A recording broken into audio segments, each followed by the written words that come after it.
I'm Emily Thomas, and this is the review of the 2025 Audi Q5. The Q5 has been redesigned for the 2025 model year. The last redesign actually happened back in 2018. But Audi rolled out the new generation at kind of an odd time. So you could actually end up with a 2025 that is from the previous generation. Not a lot has changed with the exterior styling. If you see this vehicle out on the road, you're definitely going to recognize it as an Audi. Like the previous generation, you're still going to find that it has that good handling, it's roomy, it's quiet, it's got the luxury feel, that Goldilocks sizing. It's not too big, it's not too small, it's kind of just right. But this does have a stiffer ride than the last one we tested, and there are some power delivery hiccups. So here's what we bought. We purchased a 2025 Audi Q5 Premium Plus Quattro with all-wheel drive. The final assembly point is San Jose, Chiapa, Mexico. Our base price was $52,200. Total cost of the options that we purchased was $6,545, which notably included the green paint, 20-inch wheels, and the Premium Plus package, which got us some extra driving assist features. With a destination fee of $1,295, it brought our total price to $60,040. The Q5 is equipped with a 2-liter turbocharged 4-cylinder engine that makes 268 horsepower and has a 7-speed dual-clutch automatic transmission. It also comes standard with all-wheel drive, or as Audi calls it, Quattro. The fuel economy hasn't really improved from the previous generation, coming in with an EPA estimate of 25 miles per gallon overall. And it takes premium fuel, so if fuel efficiency is a high priority for you, there are likely better options within the class. Also, that dual-clutch automatic transmission that we mentioned earlier makes the whole drivetrain kind of lurchy when you're at low speeds. Getting into the Q5 is actually pretty easy. The door swings pretty nice and wide open. Your roofline isn't so sloping that you have to duck a lot when you get in. And it's not a big drop to get down into the car. Plus, the side bolsters are not egregious, so it's pretty easy to slide in. However, when you go to close the door, all these extra touch capacitive buttons here on the handle make it kind of awkward to know where to grab it so that you can actually close the door. Now that we're inside the car, let's talk about driving position. Many of our testers found that they were able to adjust the seat into a comfortable driving position for them. There's many adjustments available for you, including 4-way lumbar for both yourself and the front passenger, which is always really nice to see. You also have power adjustments for your steering wheel for both tilt as well as telescoping. Not everyone found that there was enough adjustment in the steering wheel. For myself, once I got it into the right position, I did find that the steering wheel covered this bottom left corner of the center screen, which made it pretty awkward when I needed to actually see that portion of the screen while I'm driving, kind of having to duck and dodge around the steering wheel in order to get the visibility that I need. We also found that the seats are pretty comfortable. They're plush and you have pretty good support. There's some side bolstering. It's not very intrusive. Some people wanted a little bit more to kind of hold them in, but it's decent. So obviously this is an Audi, and the interior does look and feel like an Audi. Kind of from this midpoint level and above, you have really nice materials. You have the leather wrapping and this like wood trim, leather wrapped steering wheel. But when you get below that point, you start to hit some of these odd plastics here and on the door, and you get a lot of this piano black kind of plastic. Many of our testers really dislike that because it's super easy to see all the dust and lint, fingerprints and smudges, and your luxury vehicle starts to feel a lot less luxurious when you can see how dirty it is all the time. So Audi continues to make a shift towards more and more touch capacitive controls, which we're not really a big fan of. We really like to have like physical knobs and hard buttons. In your center screen, you have a lot of things going on. So while the screen has pretty good contrast, the icons are decently sized and they're nice and bright and clear, you have menus within menus and multiple menus available. So, you can access some quick features up here.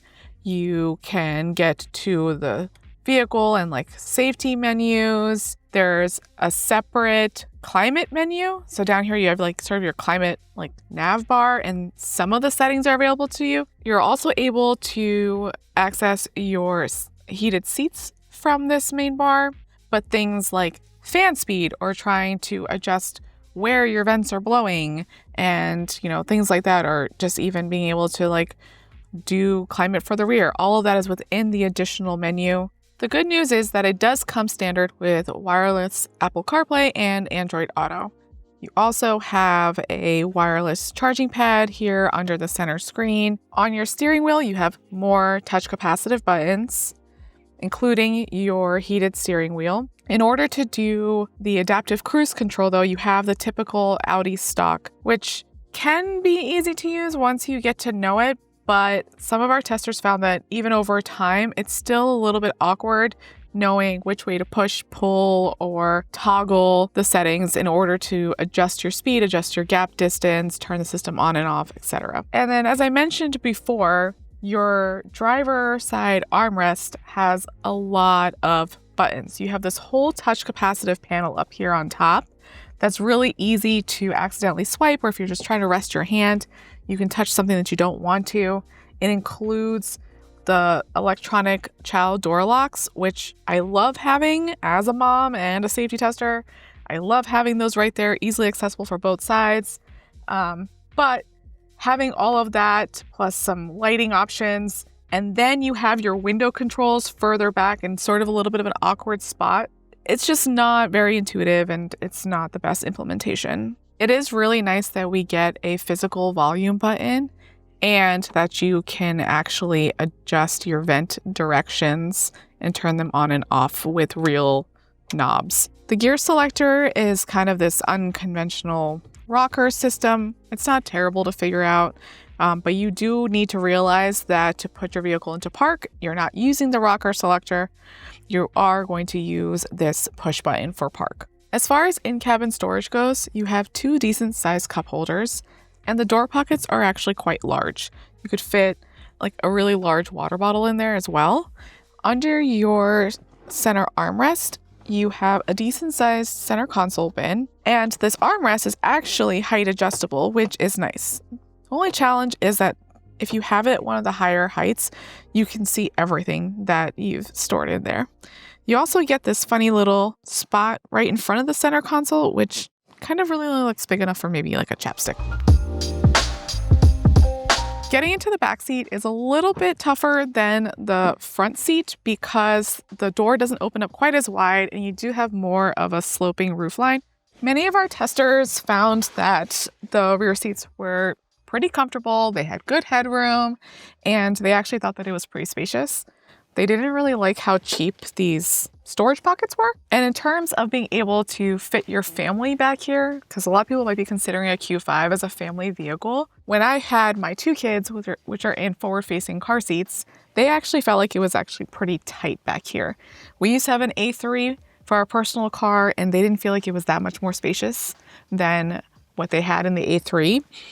We even found when we did our evaluation of how well car seats fit in the car that for rear-facing convertibles and all-in-ones, that you could really only fit maybe a short front passenger in front of those car seats.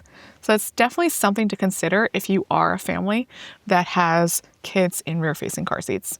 Things that I really like as a safety engineer is for belted rear occupants. So that could be your kids in booster seats or any teenagers and adults that you have sitting back here. In the outboard seating positions, they have standard equipped advanced seatbelt technology as well as side torso airbags, which provides them additional protection in the event of a crash. I also love that there is a standard rear belt minder and there's a rear occupant sensing system to tell you if you've put somebody in the back seat, but maybe haven't gotten them back out again when you exit the vehicle as the driver. It reminds you, it detects rear passengers back here instead of just using a door logic type system to infer that you had passengers. All of this really amounts to a decent amount of rear seat safety for both your harnessed kids as well as any belted rear passengers that you have. Now let's take a look at the rear cargo space. Many of our testers noted that you can do kind of a kick sweep under the car. It will open the door for you, which is really handy when your arms are full of groceries. You can't see it in this light, but the sticker tells us that there is a projected arrow underneath the car that will show you exactly where you should kick. In terms of using and accessing the cargo space, it's at a decent height. It's pretty easy to load and unload the things that you need to. The room is a little bit less than what you might have been hoping for, but you do get you get one side pocket, not as deep as it could be, and you do get pretty decent underfloor space. We had people who were storing Christmas presents under here and just able to store quite a bit of stuff. And as you can see, there isn't a spare tire or a inflator mobility kit. However, the Q5 does come standard with run flat tires, which in theory will get you safely to your destination if you end up with a flat.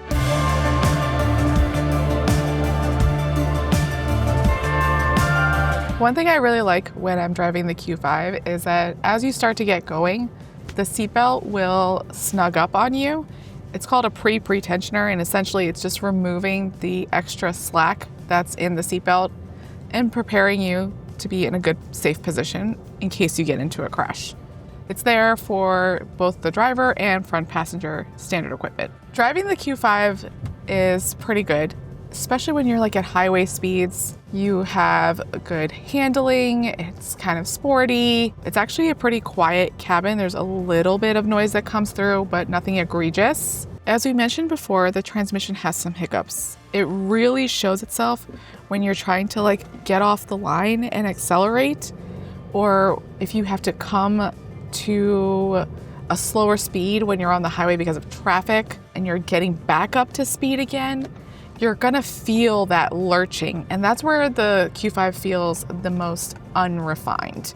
It's that dual clutch automatic transmission that we mentioned earlier. But otherwise, once you're up to speed on the highway, you can maintain that really well. You have great handling. The vehicle's pretty responsive, and it feels like you're driving an Audi. Our test vehicle came equipped with the 20-inch wheels. Now, typically the Premium Plus package does not have those wheels, and because we have the 20-inch wheels, we did find that this newer generation has a stiffer ride. You really feel a lot more of the bumps coming through.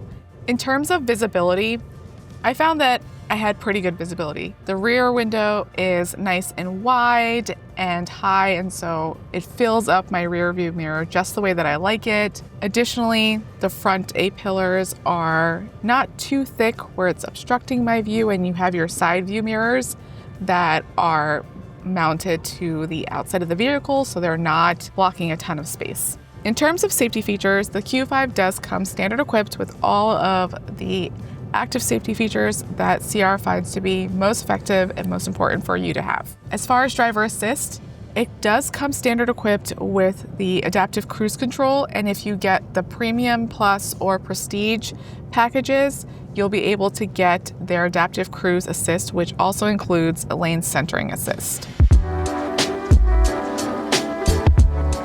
Overall, the Q5 is a fine car. It checks off many of the boxes that people are looking for when they want to buy a luxury vehicle.